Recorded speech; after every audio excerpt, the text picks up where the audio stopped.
চলন্ত ট্রেনের দিকে রঙিন জল কাদা গোবর ছুঁড়ে মেরে দোল উৎসব পালন। ভিডিও ছড়াতেই ব্যবস্থা নেওয়ার দাবি নেট মাধ্যমে। লাইন দিয়ে ছুটে চলেছে ট্রেন। রেল লাইনের পাশে রঙের বালতি ও মগ নিয়ে দাঁড়িয়ে রয়েছেন একদল যুবক।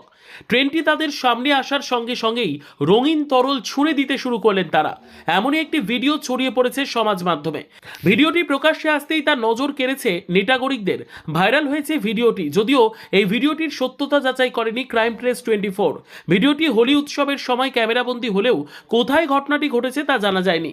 খোলা দরজা ও জানালা দিয়ে ট্রেনের যাত্রীদের গায়ে রং ছিটিয়ে দেওয়াই ছিল দোল উৎসবের পরিকল্পনা। সংবাদ প্রতিবেদনে বলা হয়েছে, চলন্ত ট্রেনের যাত্রীদের উদ্দেশ্যে রঙিন জল কাদা এবং গোবর ছুঁড়ে মারছিলেন ওই তরুণেরা। ভিডিওয় দেখা গিয়েছে রেল লাইনের কাছে বেশ কয়েকজন ব্যক্তি দাঁড়িয়ে আছেন আর ট্রেনটি দ্রুত গতিতে তাদের পাশ দিয়ে চলে যাচ্ছে। কোচগুলো যখন পাশ দিয়ে যাচ্ছে তখন এক ব্যক্তি একটি বালতি থেকে উজ্জ্বল রঙের তরল ট্রেনের দিকে ছুঁড়ে মারছেন। চলন্ত কোচের জানালা দিয়ে জলের ছিটে গড়িয়ে পড়ছে। অন্যরা এই দৃশ্য দেখে উল্লাস প্রকাশ করছেন। ট্রেনের দিকে নোংরা জল ছিটানোর অভিযোগ উঠেছে। ঘটনার সময় কয়েকজনকে লাইনের কাছে দাঁড়িয়ে হাসতে দেখা গিয়েছে।